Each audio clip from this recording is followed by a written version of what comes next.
Shalom, tema hari ini adalah ada bagian Tuhan, ada bagian manusia.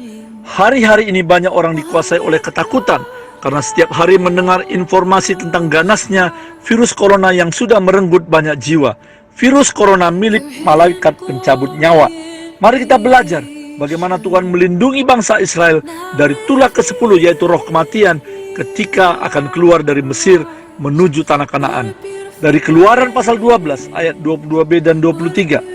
Seorang pun dari kamu tidak boleh keluar pintu rumahnya sampai pagi, dan Tuhan akan menjalani Mesir untuk menulahinya. Apabila ia melihat darah pada ambang atas dan pada kedua tiang pintu itu, maka Tuhan akan melewati pintu itu dan tidak membiarkan pemusnah masuk ke dalam rumahmu untuk menulahi. Dan apa yang terjadi?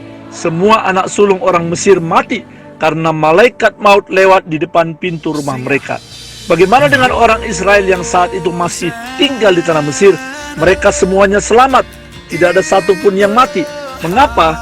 Sebab ada bagian Tuhan, yaitu melindungi, memberkati, dan menjauhkan tulah kematian dari orang Israel. Namun ada bagian bangsa Israel. Yang pertama, mereka harus membubuhkan darah anak domba di atas pintu depan rumah mereka.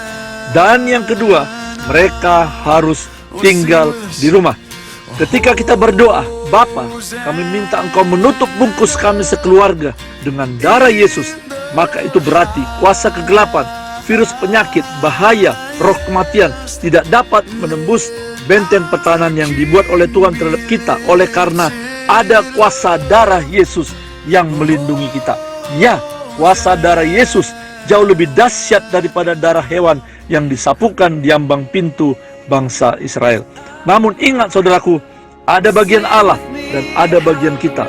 Walau kita sudah berdoa dan juga beribadah, namun jika kita masih sering berkumpul di keramaian, mengabaikan social distancing, selalu bersalam-salaman dengan banyak orang, tidak menjaga kebersihan, tidak cuci tangan, tidak pakai masker dekat orang yang sakit, sering mengusap wajah dengan tangan yang kotor, itu namanya kita tidak taat dan kita mencobai Tuhan.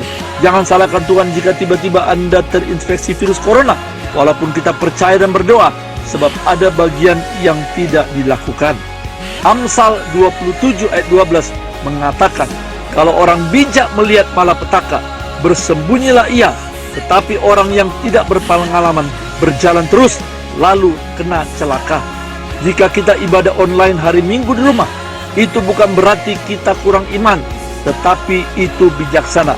Mari jangan takut di tengah wabah virus corona yang sedang mencekam ini. Ingatlah bahwa kita punya Tuhan Yesus yang jauh lebih besar dari semua bahaya yang mengancam.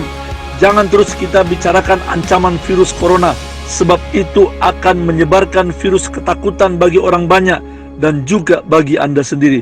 Tetapi bicarakanlah kuasa Kristus dan firman-Nya. Deklarasikanlah bahwa darah Yesus lebih berkuasa dari sakit penyakit dan roh kematian.